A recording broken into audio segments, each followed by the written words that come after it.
জঙ্গি, মাদক, অস্ত্রধারী সন্ত্রাসী, সাজাপ্রাপ্ত আসামি, ধর্ষণকারী ও বিভিন্ন অপরাধীকে গ্রেপ্তারের লক্ষ্যে র্যাব 11 নিয়মিত অভিযান পরিচালনা করে থাকে। এরই ধারাবাহিকতায় গোপন সংবাদের ভিত্তিতে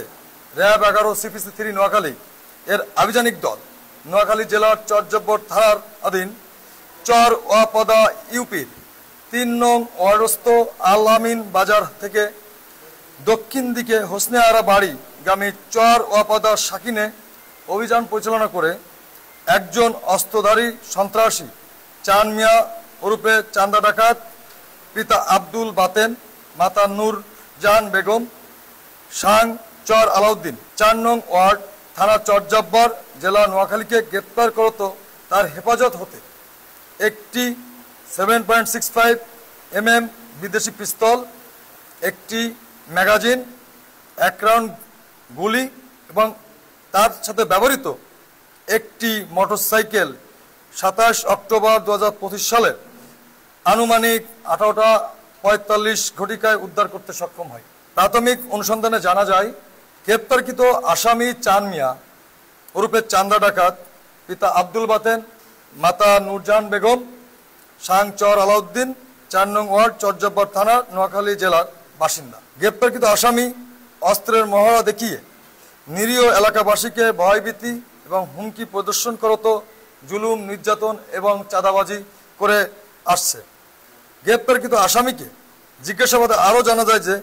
ধৃত আসামি উদ্ধারকৃত অস্ত্র এবং গুলি ব্যবহার করে বিভিন্ন দাঙ্গা, হাঙ্গামা সহ ধর্তব্য অপরাধ সংগঠনের জন্য তার হেফাজতে রেখেছে। পরবর্তীতে গোপন সংবাদের ভিত্তিতে র্যাব 11 সিপিসি 3 নোয়াখালী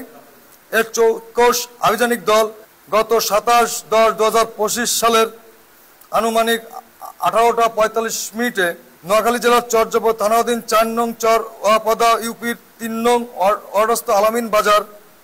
থেকে দক্ষিণ দিকে হোসনে আরা বাড়িগামী চর ওয়াপদা শাকিনস্থ কাঁচা রাস্তার পেট কাটা খাল সংলগ্ন 3 রাস্তার মোড়ে অভিযান পরিচালনা করে অস্ত্রধারী সন্ত্রাসী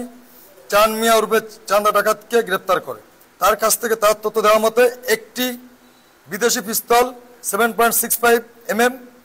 যার বডিতে ইংরেজি খোদাইকৃত মেড ইন ইউএসএ লেখা, একটি ম্যাগাজিন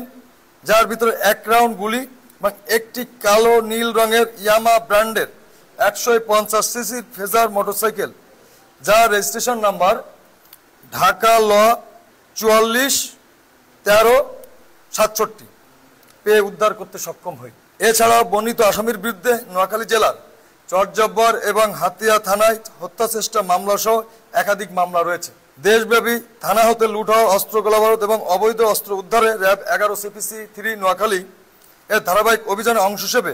উক্ত অভিযান পরিচালনা করা হয়। ওই অবৈধ অস্ত্র এবং মাদকের বিরুদ্ধে র্যাব 11 সিপিসি 3 নোয়াখালী এর অভিযান অব্যাহত থাকবে। ধৃত আসামি এবং উদ্ধারকৃত গুলি, অস্ত্র এবং অন্যান্য আলামত বিষয়ে পরবর্তী আইনগত ব্যবস্থা গ্রহণের প্রক্রিয়াধীন রয়েছে।